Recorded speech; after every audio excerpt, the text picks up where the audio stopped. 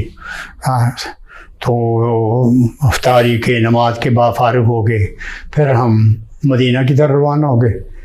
Medina में जब पहुँचे तो रात का वक़्त था। उस वक्त मदीना की इर्द गिर्द सारी खुदाई थी, हरम के बाहर अच्छा ये सारी खुदाई थी। अच्छा अच्छा जहाँ अच्छा मौजूदा आपके वजू खाने हैं या तय खाने हैं, ये सब खुदाई हुई थी, 8-10 फुट की। अच्छा ये कंस्ट्रक्शन चल रही थी, कंस्ट्रक्शन ये चल 91 शाह उस वक्त अब्दुल्ला थे, फहद थे मेरा ख्याल। बहरहाल ये फरवरी 91 की बात है। हाँ ये इसकी बाद में वो फिर कंस्ट्रक्शन की वीडियोस भी आई थी वो। इन दिनों में ये भी बताऊं आपको कि आप ये मकामात मुक़द्दसा की फ़ोटो नहीं ले सकते थे। अच्छा अच्छा अच्छा पाबंदी थी। तो जब हमें वीज़ा दिया गया था वहाँ सऊदी वैसे तो वहाँ की मेरा ख्याल है हदायत जो प्रिंटर दी गई थी उसमें भी था कि अब तो सेल्फियाँ हरम के अंदर भी। और तो जब हम मदीना पहुँचे ना, तो सारी इर्द गिर्द सब कंस्ट्रक्शन और खुदाइयाँ थी, मगर तंबू नाते लगा के उन्होंने रखा हुआ था। तो वो जहाँ हमें ठहरे वो बिल्कुल ही जो मेन गेट है ना अपना हरम का, उसके सामने ही जहाँ मेरा हाल अब मीनार सा बना हुआ है, वो इलाका सारा वो छोटी छोटी दुकानें थी। मुझे याद है कि वो जहाँ हमें ठहराया गया उन्होंने पूरा एक सूट ले लिया किराए में, जिसमें वो भी थे हम भी थे। तो उसमें किचन भी था, सारा कुछ था।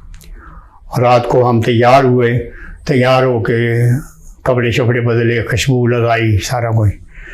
तो पहले तो मस्जिद नबवी रात को बंद कर दी जाती थी, लेकिन उन दिनों में रमज़ान के पत्थर तो वो अलाउ करती थी, हमारी किस्मत में था।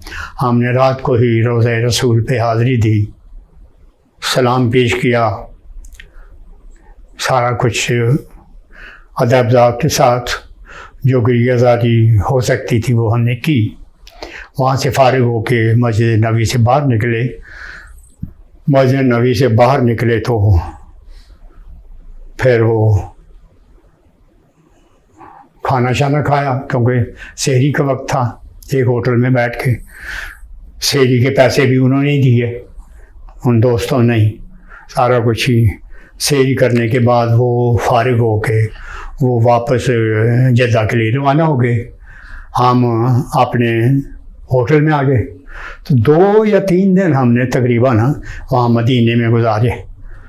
तो वो जो ज़ियारतें थी, फिर हम दोनों अहमद करीम साहब और मैं निकल के टैक्सी वगैरह लेके जितनी ज़ियारतें थी वो हमने की। बाई चांस जो हमें टैक्सी ड्राइवर मिला वो भी पंजाबी या पाकिस्तानी था। तो वो हालांकि वो टैक्सी उसको अलाउ नहीं थी चलानी, वो डर के चला रहा था। बहरहाल वो उसने हमें ऐसी जगह से बैठाया, तो उसने सारी जो मशहूर जितनी भी थी, जहाँ जगह खंदक हुई थी और जहाँ 6-7 वो मसाजिद थी मुख्तलिफ सहाबा कराम के नाम से, वो उस वक्त उसी हालत में थी, छोटी छोटी साथ ही। आपने यानी कि वो जो असल हालत में वो मस्जिदें देखी हैं। अब तो वहाँ बल्कि मैंने उनकी सारी फ़ोटोग्राफी भी की, उस वक्त वो हमारे पास थी फ़ोटो।